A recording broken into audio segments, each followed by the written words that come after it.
The horror movie credits rolled as Casey Deering took one more sip of gin and pulled Braden's arm off her shoulder. Braden touched her bare thigh and she swatted his hand, softening the gesture with a smile. "Not now." "Come on, Casey." "What if the Walshes come home?" The television volume was low so it wouldn't disturb 5-year-old Chase upstairs. The hands on the grandfather clock edged closer to 11. Though the Walshes weren't due back until midnight, Casey remembered them returning an hour early the last time she babysat. A few minutes earlier and they would have caught Braden sneaking down the driveway in the dark. The boy moved his hand back to her thigh. She grabbed his wrists with a playful giggle. "Stop." He sighed. "Fine, be that way." "It's not like I don't want to." Yeah, but never tonight, always next time." He pushed himself off the leather sofa and snatched his sweatshirt. Yanking it over his head, he ripped the keys from his pocket. That was another thing. His Charger was parked in the driveway. Old Clyde Sullivan next door wouldn't notice the car due to the bordering oaks and privacy fence, but he'd hear the thumping bass of the car stereo and see the headlights burning holes into the garage. And if the Walshes happened to pull up... Casey brushed the hair from her eyes and folded her arms. "I'm sorry," she said, looking down at the floor. "It's not a problem." The way he glared at the door indicated it most certainly was a problem. "Call me in the morning. I'll make it up to you soon. I promise." Braden nodded, then he was gone into the June night. Through the closed door, she heard the engine gun, followed by music blasting. Something pinged off the undercarriage, probably a rock. Then nothing.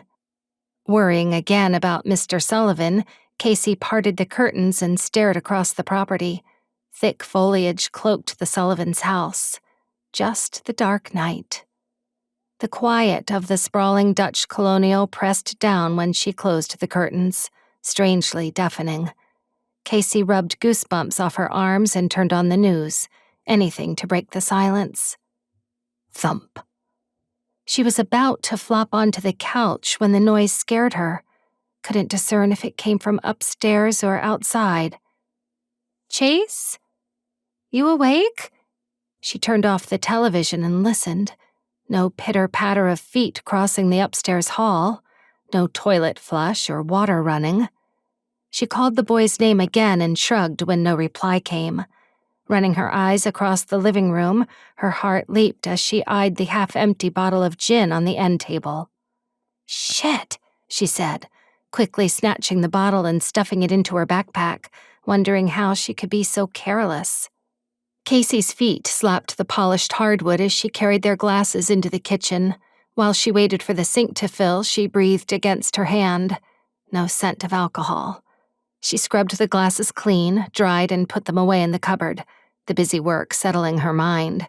She felt foolish for getting jumpy after watching a horror movie, as if she were in middle school again. Back in the living room, she packed her windbreaker and wrapped it around the bottle, evidence concealed. Now she only had to wait for the Walshes to come home, fingers crossed that the neighbors didn't hear Braden leave. Thump. Louder this time. Too heavy for a child's footsteps. Suddenly, she was terrified of the Dutch colonial's hidden corridors, of the night scraping at the windows and how every shadow looked deformed and monstrous. She padded to the staircase and peered up. Darkness swallowed the second-floor landing. "Chase? You didn't fall, did you? Chase?"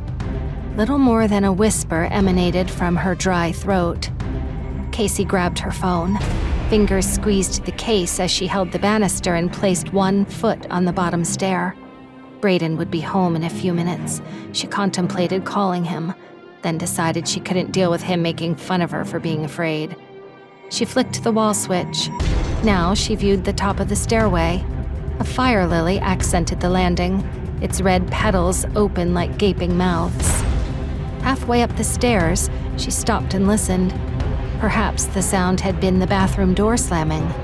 But the bathroom and bedroom doors were open when Casey reached the landing. all rooms spilling black shadows into the hallway, like blood in the moonlight. She didn't like the twin quarter moon windows, like Halloween pumpkin eyes. Her heart was a trip hammer. It climbed into her throat and constricted her lungs. Casey knew she was being foolish. Her mind refused to stop racing. Houses made strange sounds sometimes, but never this loud. She swiped at the phone and pulled up her contacts. Wanted to phone her mother. And say what? That a bump in the night turned her into a frightened toddler? Casey took another measured step down the hall. The floor was chilly on her feet. From this angle, the boy's bed was impossible to see. She carefully edged toward his room, frightened when the floorboards squeaked. Chase's bedroom was only steps away, yet it seemed so far, miles away. If only she could break the ice off her legs and move faster. The plan was already firm in her mind. She would go inside, close and lock the door, curl up beside the boy and wait until the Walshes came home, which should be any minute now. The floorboards groaned while she was still. Wasn't her. Who? The light switch flicked off a split second before the landing went black. A gloved hand covered Casey's mouth, suffocated her scream and dragged it under. A slice of moonlight flared across the knife's surface before the intruder raked the blade across her throat. A terrible burning, tearing, choking.